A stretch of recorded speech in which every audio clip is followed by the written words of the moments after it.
welcome back to my channel, or if you happen to be new here, my name is Jess.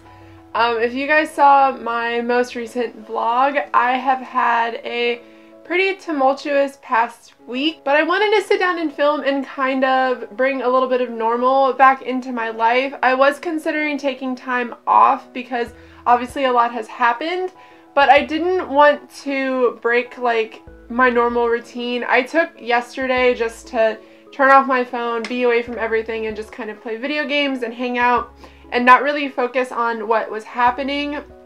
I am one of those people who, when I grieve in a very different way. So if you're wondering why I'm filming, it is because doing things like this help me feel normal. It helps kind of maintain that kind of sense of normal in my life. So I wanted to sit down and do the Hyper Not review for The Book Thief this week. But if I seem a little bit off or a little bit down, that is why. I'm going to try my hardest not to be like that in this video. But I am feeling kind of okay at this point. The outpouring of love that I've gotten from you guys is really what's getting me through all of this. But I just wanted to take the time today and kind of sit down and go over with you guys what I thought of The Book Thief and would I recommend it? Do I think it is worth the hype? As well as this is going to be the announcement for the book that we are reading in April and May as well, which you guys have voted on. So if you follow on the Hyper Not group on Goodreads, which you can find down below, you guys will know what the book is, but I'm really excited. But yeah, I'm just going to go ahead and get started and give you guys kind of my thoughts on The Book Thief. So this is The Book Thief. I have a really cool cover that I really enjoy. This book follows a girl named Liesl who is narrated by Death. The entire book is narrated by Death. It is told from his perspective. It's kind of done in story format. I actually really enjoyed this. The girls that I'm actually reading this with both ended up DNFing it, and I've heard from quite a few people that they ended up DNFing it. I personally really liked it. Now, would I say it is worth the hype? We'll kind of get into that, but this story follows Liesl. Her mother is sent to a concentration camp, and her brother are sent to live with another family, and on the way to live with another family, her brother actually dies on the train. And this story just follows pre-World War II. I believe it's from 1941 to 1944 is what this book follows.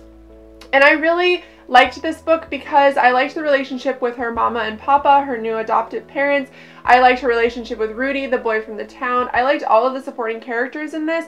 The only downside to this book, which I think a lot of people did experience, is the writing style. The writing style in this is, as one of the girls described, very floral and very like hard to follow. It's kind of done in a very weird way because it is told from Death's perspective. Now, I kind of appreciated that. I don't like writing that is told from like a human perspective in a way. If it's some kind of like ethereal being like Death or, you know, a spirit or something like that, I can understand why it would be written sort of whimsically.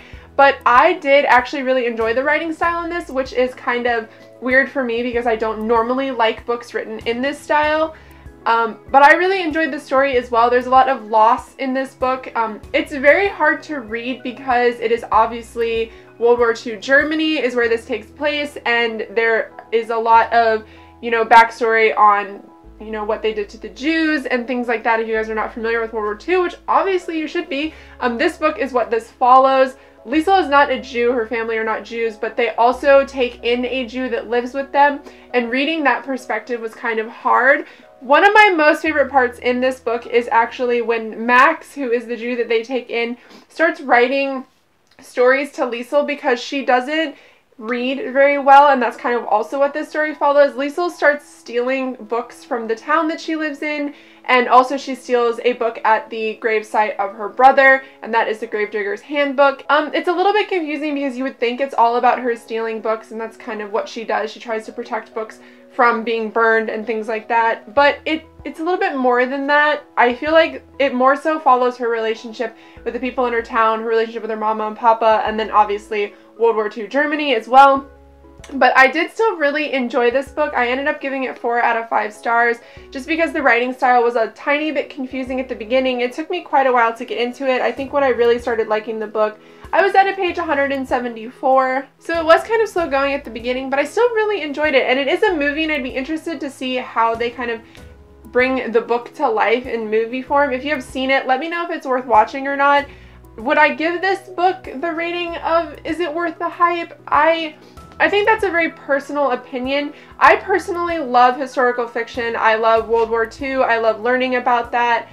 So for me, I think it's worth the hype, but if you're somebody who doesn't like kind of floral writing, like a very told from desk perspective kind of thing, like third person kind of thing, then maybe you wouldn't really like it. But I personally thought it was worth the hype. But like I said, I have to let you know that the 2 other girls who were reading it with me did DNF it, so obviously they did not think it was worth the hype. I think that this book is one of those books that personally has to be read and thought of on a person-to-person basis. Some people are going to really, really love it, and some people are going to really, really hate it, but I personally really liked it. If you guys are wanting any more information, like an in-depth review, I will have that listed on my blog, and then hopefully I will be uploading that to Goodreads as well, and it should be up today that you guys are seeing this. So I really loved this book. I cried the last like 200 pages of it. I thought it was really, really wonderful. But like I said, I gave it a 4 out of 5 star review.